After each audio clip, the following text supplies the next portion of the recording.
Good morning, happy Friday. Happy day after Thanksgiving. I hope all of you had a fantastic Thanksgiving with your friends and your family and you traveled. If you did travel, I hope you stayed overnight so you're still actually with friends and family.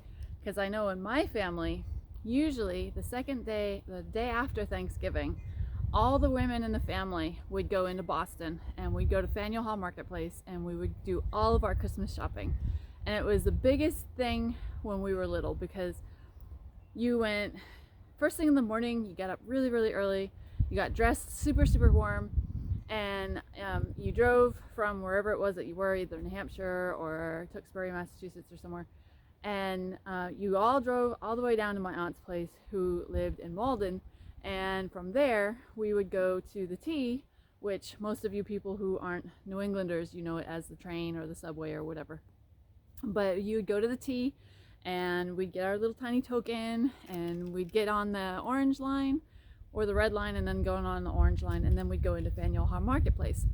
Then you get to go get off the T, maybe get a cup of coffee or maybe some hot chocolate or warm apple cider, and then we'd walk into Faneuil Hall Marketplace and we'd spend the whole day there. We would do all of our Christmas shopping. We'd go into they have these like really big buildings, and inside they have more shops and more vendors, and we'd have lunch in there, and then we'd watch the bell ringers as the night went in. Sometimes we would catch a show, and then at the very end of the night, when all the Christmas lights were back on, they lit all the Christmas trees, we'd take the T all the way back into Malden and we'd go back the other way around.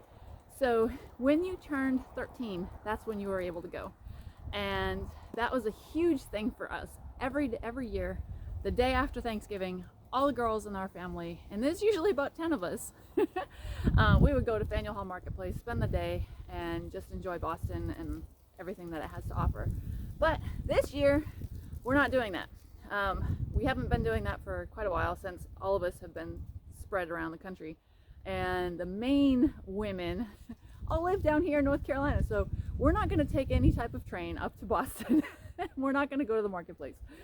So we just normally we would just go down to New Bern, or we'd go down to Wilmington, or we'd just stay in town and we'd do our shopping and maybe go into Goldsboro, watch the tree lighting or something, I don't know.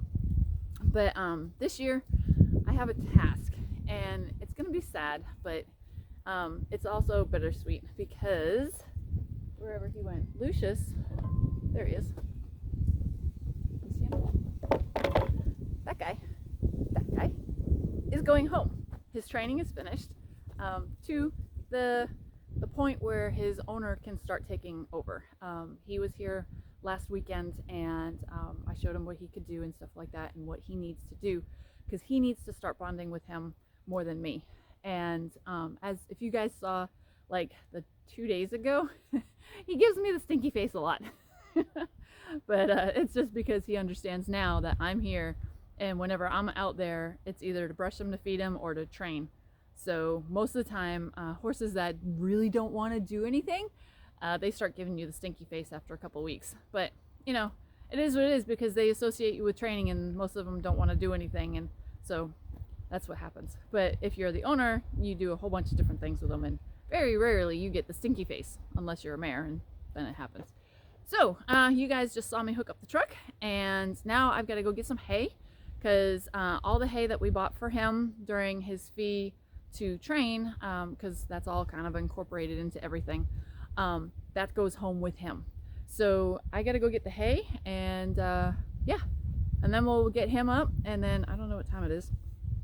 We have to be at his owner's place between 1 and 1:30. So last I looked, when I was fixing the fence, because I think something with like giant antlers and a red nose jumped through it last night and like tore up half the fence, so I had to go out and fix that.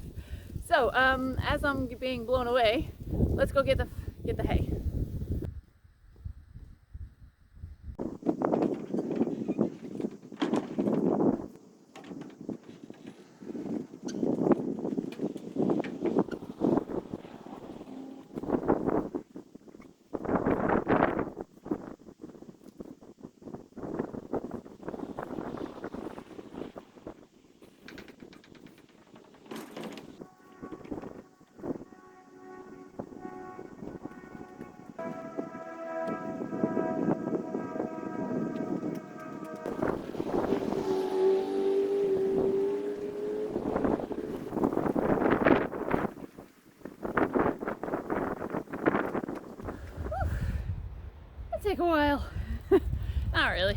wish I could do it as fast as the video did, because that would be really kind of cool. That would be like I disappear and then come back and disappear and come back.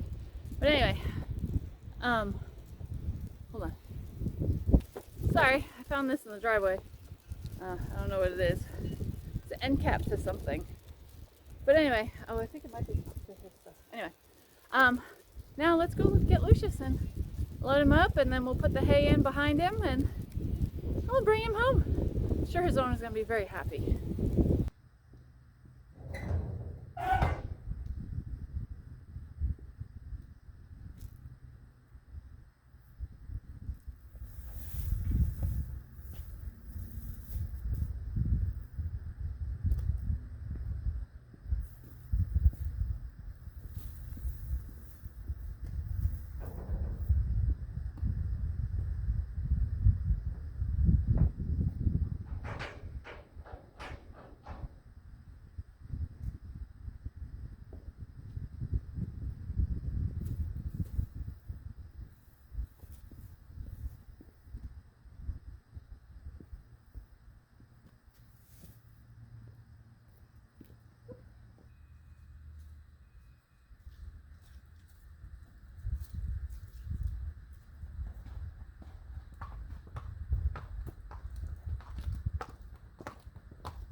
Why, you would think we're going on vacation.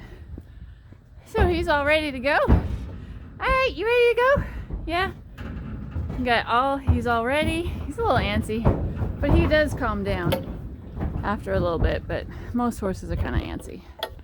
Alright, so let's get the door shut and let's head out. Alright, so I got help today, just in case I can't turn around, but I'm sure I'll do fine.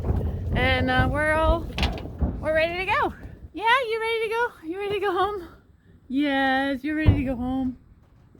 And he is out there with his friends and he's doing great. You guys should have seen it. I wish I had the video because he was running all over the place. It was really, really cool. So I just wanted to say thank you to everybody who's been watching and following him and his stages and his progress. And yeah, so in another couple of days, hopefully we'll have another horse and we'll see you next time. Summerfield Farm and those guys. Horses. Bye guys.